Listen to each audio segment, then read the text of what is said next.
Étudier la Bible, un podcast hebdomadaire pour approfondir la Bible, parole de Dieu. Bonjour à tous, c'est une joie semaine après semaine de vous retrouver autour de la Bible. On est toujours dans le livre de 1 Samuel, on avance, on progresse, on est au chapitre 15 cette fois. Alors Saül va partir en guerre contre le peuple d'Amalek, les Amalécites. On va lire tout le chapitre, je lirai dans une Bible second 21. Samuel dit à Saül, « C'est moi que l'Éternel a envoyé pour te consacrer par onction comme roi sur son peuple, sur Israël. Écoute donc les paroles prononcées par l'Éternel. Voici ce que dit l'Éternel, le Maître de l'univers. Je me souviens de ce que les Amalécites ont fait à Israël lorsqu'ils lui ont barré le chemin à sa sortie d'Égypte. Va maintenant frapper les Amalécites. Vouer à la destruction tout ce qui leur appartient. Tu ne les épargneras pas et tu feras mourir hommes et femmes, enfants et bébés, bœufs et brebis, chameaux et ânes. » Saül convoqua le peuple et le passa en revue à Télaïm. Il y avait 200 000 fantassins ainsi que 10 000 hommes de Juda. Saül marcha jusqu'à la ville d'Amalek et plaça une embuscade dans la vallée. Il dit aux Kéniens, « Partez et retirez-vous, quittez les Amalécites afin que je ne vous fasse pas subir le même sort qu'à eux. En effet, vous avez fait preuve de bonté envers tous les Israélites lorsqu'ils sont montés d'Égypte. » Les Kéniens se retirèrent alors du milieu des Amalécites. Saül porta des coups à Amalek depuis Havila jusqu'à Shur qui fait face à l'Égypte. Il captura Agag, roi d'Amalek vivant, et il voit la destruction tout le peuple en le passant au fil de l'épée. Mais Saül et le peuple épargnèrent Agag ainsi que les meilleures brebis, les meilleurs bœufs, les meilleures bêtes de la seconde portée, les agneaux gras et tout ce qu'il y avait de bon. Ils ne voulurent pas le vouer à la destruction. En revanche, ils exterminèrent tout ce qui était sans valeur et chétif. L'Éternel adressa la parole à Samuel. « Je regrette d'avoir établi Saül pour roi, car il se détourne de moi et n'accomplit pas mes paroles. » Samuel fut irrité et il cria à l'Éternel toute la nuit. Il se leva de bon matin pour aller à la rencontre de Saül. On vint lui dire « Saül s'est rendu à Carmel et il s'y est érigé un monument. » Puis il est reparti et passant plus loin, il est descendu à Gilgal. Samuel se rendit vers Saül et Saül lui dit « Sois béni de l'Éternel, j'ai accompli la parole de l'Éternel. » Samuel dit « Qu'est-ce donc que ce bêlement de brebis qui parvient à mes oreilles et ce mugissement de bœufs que j'entends ?» Saül répondit « Ils les ont amenés de chez les Amalécites, parce que le peuple a épargné les meilleures brebis et les meilleurs bœufs afin de les offrir en sacrifice à l'Éternel ton Dieu.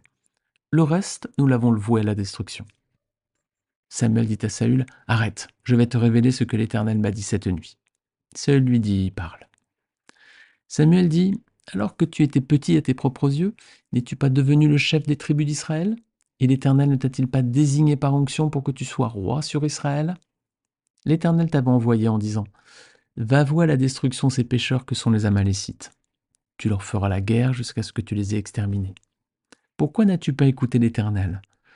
Pourquoi t'es-tu jeté sur le butin et as-tu fait ce qu'il désapprouve ?» Saül répondit à Samuel « J'ai écouté l'Éternel et j'ai suivi la voie où il m'envoyait. J'ai ramené Agag, le roi d'Amalek, et j'ai voué les Amalécites à la destruction. Mais le peuple a pris sur le butin les meilleures brebis et les meilleurs bœufs qui devaient être consacrés afin de les offrir en sacrifice à l'Éternel, ton Dieu, à Gilgal. » Samuel dit « L'Éternel trouve-t-il autant de plaisir dans les holocaustes et les sacrifices que dans l'obéissance à sa voix? Non, l'obéissance vaut mieux que les sacrifices et l'écoute attentive vaut mieux que la graisse des béliers. Oui, la révolte est aussi coupable que la divination, et la résistance au Seigneur est aussi fautive que le recours au téréphim. Puisque tu as rejeté la parole de l'Éternel, il te rejette lui aussi comme roi. » Alors Saül dit à Samuel, « J'ai péché, car j'ai enfreint l'ordre de l'Éternel et tes paroles. Et j'ai eu peur du peuple et je l'ai écouté. Maintenant je t'en prie, pardonne mon péché, reviens avec moi et j'adorerai l'Éternel. » Samuel dit à Saül, « Je ne reviendrai pas avec toi, car tu as rejeté la parole de l'Éternel et l'Éternel te rejette. Tu ne seras plus roi sur Israël. » Alors que Samuel tournait le dos pour s'en aller, Saül l'attrapa par le pan de son manteau qui fut arraché. Samuel lui dit « L'Éternel t'arrache aujourd'hui la royauté d'Israël et la donne à un autre. Qui est meilleur que toi? Celui qui est la force d'Israël ne ment pas et n'éprouve pas de regrets, car il n'est pas un homme pour avoir des regrets. » Saül répéta « J'ai péché. Maintenant honore-moi devant les anciens de mon peuple et devant Israël. Reviens avec moi et j'adorerai l'Éternel ton Dieu. » Samuel revint à la suite de Saül et Saül adora l'Éternel. Puis Samuel dit « Amenez-moi Agag, le roi d'Amalek. » Agag s'avança vers lui d'un air joyeux et il se disait « Certainement l'amertume de la mort s'est écartée. » Samuel dit « De même que ton épée a privé des femmes de leurs enfants, de même ta mère sera privée d'un fils. Et Samuel mit Agag en pièces devant l'Éternel à Gilgal. Samuel partit pour Rama, et Saül remonta chez lui à Gibéa de Saül. Samuel n'alla plus voir Saül jusqu'au jour de sa mort. En effet, il pleurait sur lui parce que l'Éternel regrettait de l'avoir établi roi d'Israël. Eh bien, voilà un texte assez dense, on va regarder verset par verset. Donc, tout d'abord, Samuel va retrouver Saül. Alors, il va commencer en lui rappelant que c'est l'Éternel qui a consacré donc Saül comme roi sur Israël. Et il lui demande d'écouter les paroles prononcées par Dieu à son intention. L'Éternel l'envoie à la guerre, il doit détruire les Amalécites, car ils se sont opposés aux Israélites à leur sortie d'Égypte. Alors c'est un épisode bien connu de l'Ancien Testament, on le trouve dans Exode 17, versets 8 à 16, on va le lire ensemble. Les Amalécites vinrent combattre Israël à Réphidim. Alors Moïse dit à Josué, « Choisis-nous des hommes, sors et combats les Amalécites. Demain je me tiendrai au sommet de la colline, le bâton de Dieu dans la main. » Josué se conforma à ce que lui avait dit Moïse pour combattre les Amalécites. Quant à Moïse, Aaron et Hur, ils montèrent au sommet de la colline. Lorsque Moïse levait la main, Israël était le plus fort, et lorsqu'il baissait la main, Amalek était le plus fort. Comme les mains de Moïse devenaient lourdes de fatigue, ils prirent une pierre qu'ils placèrent sous lui et il s'assit dessus. Aaron et Hur soutenaient ses mains, l'un d'un côté, l'autre de l'autre. Ainsi, elles restèrent fermes jusqu'au coucher du soleil, et Josué fut victorieux d'Amalek et de son peuple au tranchant de l'épée. L'Éternel dit à Moïse, « Écris cela dans le livre pour qu'on s'en souvienne, et déclare à Josué que j'effacerai le souvenir d'Amalek de dessous le ciel. » Moïse construisit un autel et l'appela « L'Éternel mon étendard ». Il dit, parce que les Amalécites se sont attaqués au trône de l'Éternel, il y aura guerre de l'Éternel contre eux de génération en génération. Alors effectivement, ce n'est pas la seule bataille, il y en a eu aussi plusieurs entre ces deux peuples au temps des juges. Tout d'abord dans Juge 3, au verset 13, c'est à l'époque d'Éhud, l'Éhud, le juge gaucher. Juge 3, 13, je vais lire ce verset. Je vais me lire à partir du verset 12. Les Israélites firent encore ce qui déplaît à l'Éternel, et l'Éternel donna de la force à Églon, le roi de Moab, contre Israël. Cela arriva parce qu'ils avaient fait ce qui déplaît à l'Éternel. Églon rallia les Ammonites et les Amalécites et se mit en marche. Il battit Israël et ils s'emparèrent de la ville des palmiers, donc qui est Jéricho. Donc ici, on voit que voilà, il y a encore un conflit. Alors ils sont pas tout seuls, c'est pas Israël contre les Amalécites, mais là il y avait une coalition notamment les Moabites et les Ammonites, deux peuples qui étaient issus de la relation incestueuse que Lot avait eue avec ses filles lorsqu'il s'était échappé de Sodome avant la destruction de la ville. Ensuite, il y a une autre mention, c'est dans Juge 6, verset 3, et là c'est à l'époque de Gédéon. On va lire ce verset, Juge 6, verset 3. On voit même à partir du verset 1 que, encore une fois, les Israélites firent ce qui déplaît à l'Éternel, et l'Éternel les livra entre les mains de Madian pendant 7 ans. La domination des Madianites fut puissante contre Israël. Pour leur échapper, les Israélites se retiraient dans les ravins des montagnes, dans les grottes et sur les rochers fortifiés. Quand Israël avait semé, les Madianites montaient avec Amalek et les nomades de l'Est et marchaient contre lui. Alors on voit qu'il y a encore des combats ici avec Amalek. Et c'était pas non plus la première fois que Saül s'attaquait à eux. Donc, quand on avait étudié 1 Samuel 14, on avait vu cela au verset 48. Saül montra sa force, battit Amalek et délivra Israël de l'oppression de ceux qui le pillaient. Donc on voit que c'est une opposition qui n'est pas nouvelle, et donc elle avait débuté notamment lors de ce combat dans le désert, lorsque Josué avait pris le dessus sur ce peuple d'Amalek, lorsque Moïse avait les bras tendus vers le ciel pour leur donner du courage et la victoire. Alors verset 3, les ordres sont clairs, Saül doit vouer à la destruction tout ce qui appartient aux Amalécites. Il ne doit rien épargner ni personne, tout le peuple doit être mis à mort ainsi que leurs animaux. Alors ce verset est très important pour la suite de l'histoire, on va le voir ensuite. Alors c'est vrai que ça peut paraître cruel comme châtiment, ils sont voués à la destruction, donc il faut tout tuer, les hommes, les femmes, les bébés, les animaux, tout. Mais il y a une explication, Dieu est un Dieu bon, Dieu n'est pas un Dieu injuste et sanguinaire. Ces peuples en fait étaient un danger pour Israël. C'était des peuples qui se livraient à des pratiques abominables, ils sacrifiaient des enfants vivants notamment. Ils faisaient preuve aussi de très grande cruauté lors des combats, et notamment avec les prisonniers de guerre aussi. L'archéologie montre qu'ils étaient vraiment, vraiment cruels. Alors, en plus, ces pratiques et ces sacrifices, ils étaient souvent faits en l'honneur de tous les faux dieux qu'ils adoraient. Alors Dieu voulait à la fois les éradiquer pour leur attitude, pour leur cruauté, mais aussi pour protéger Israël, pour pas que son peuple ne se livre à son tour à ces pratiques et se tourne vers des faux dieux. Alors, il leur avait donné des consignes relativement claires avant leur entrée en terre promise. Regarde avec moi Deutéronome 20, versets 16 à 18. Mais dans les villes des peuples dont l'Éternel ton Dieu te donne le pays pour héritage, tu ne laisseras la vie à rien de ce qui respire. Oui, tu extermineras ces peuples, les Hittites, les Amoréens, les Cananéens, les Phéréziens, les Éviens et les Jébusiens, comme l'Éternel ton Dieu te l'a ordonné, afin qu'ils ne vous apprennent pas à imiter toutes les pratiques abominables auxquelles ils se livrent en l'honneur de leur Dieu, et que vous ne péchiez pas contre l'Éternel, votre Dieu. Alors donc ici, on a un jugement et une mesure de protection. Un jugement contre ces peuples qui étaient des peuples d'une cruauté mais légendaire, et en même temps une protection afin que le peuple de Dieu ne soit pas tenté de reproduire les mêmes attitudes et les mêmes travers.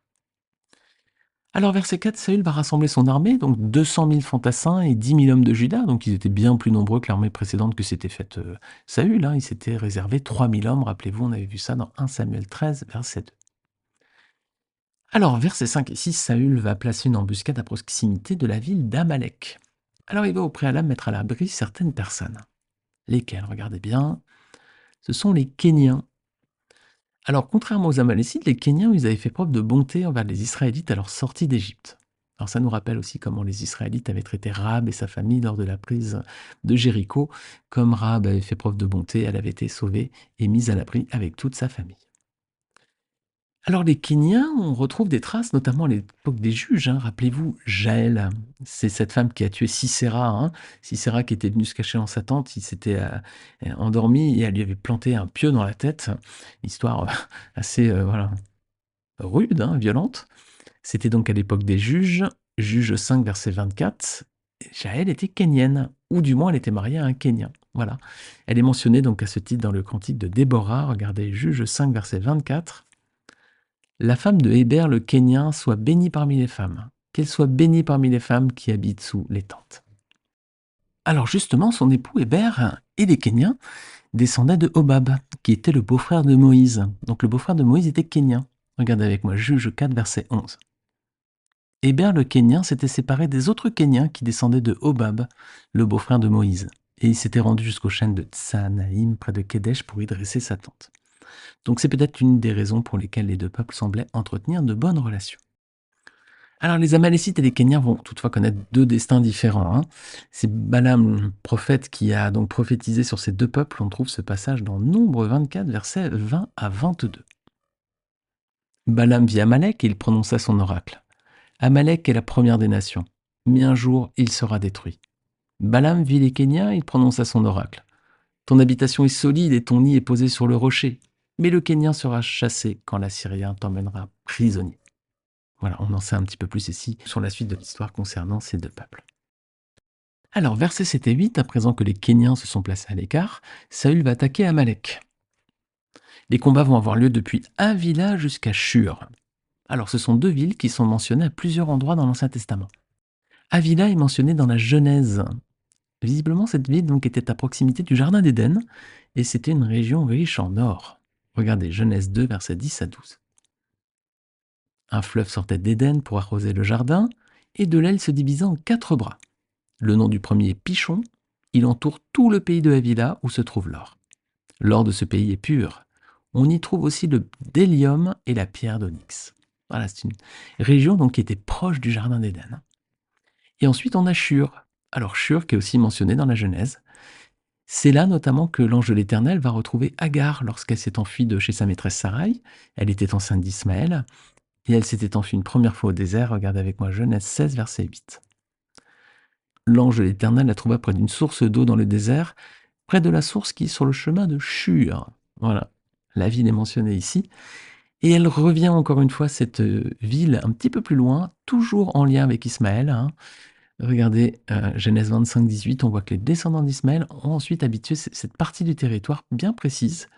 Regardez, le texte nous dit « Les descendants d'Ismaël habitèrent le territoire situé entre Havila et Shur, qui est en face de l'Égypte, en direction de la Syrie.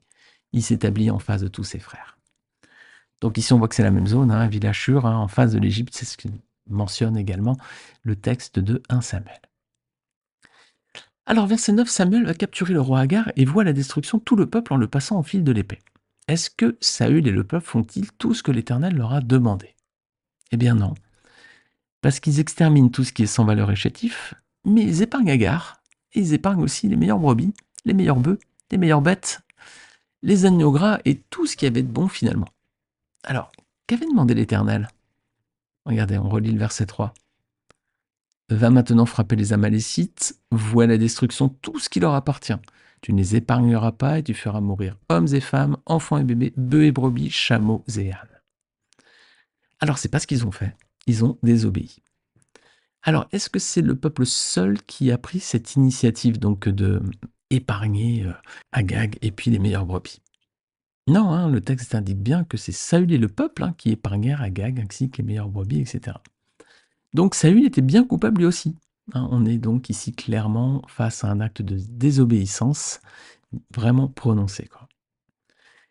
Ça nous rappelle un autre épisode au temps de Josué, donc Akan aussi avait pris des biens qui étaient voués à la destruction, alors que Dieu avait dit que tout ce qui était dans la ville d'Aï était condamné, voué à la destruction. Et lui avait été tenté notamment par un beau manteau qui venait de Shinéar, donc qui était l'endroit où était située aussi la tour de Babel. Alors, versets 10 et 11, que dit l'Éternel à Samuel? Je regrette d'avoir établi Saül pour roi, car il se détourne de moi et n'accomplit pas mes paroles. Est-ce que ça vous rappelle, les amis, un autre épisode où Dieu a regretté quelque chose? Il a regretté d'avoir fait l'être humain, qui était devenu tellement méchant juste avant le déluge. C'était d'ailleurs la conséquence du jugement, c'était le déluge. C'est le même mot, un Nacham, qui est employé dans les deux textes. Lisez avec moi Genèse 6, versets 5 à 6.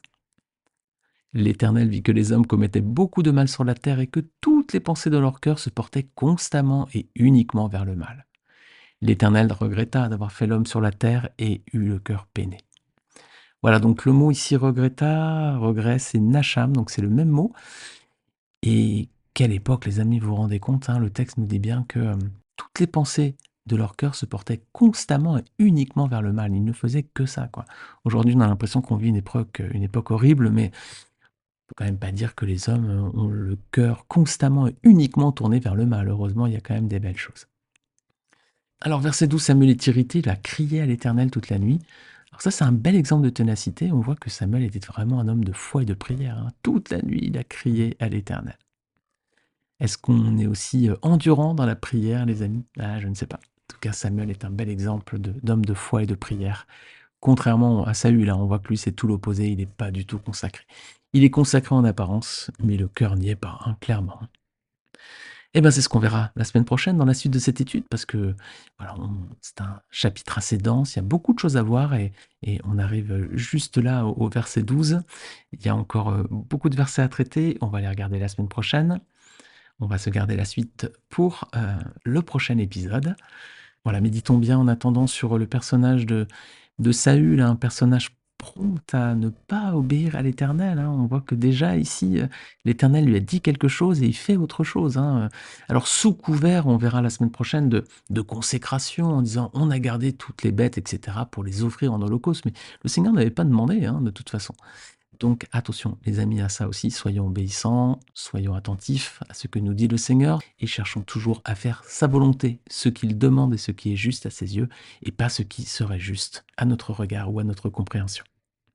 Je vous dis à la semaine prochaine, que le Seigneur vous bénisse. Salut à tous!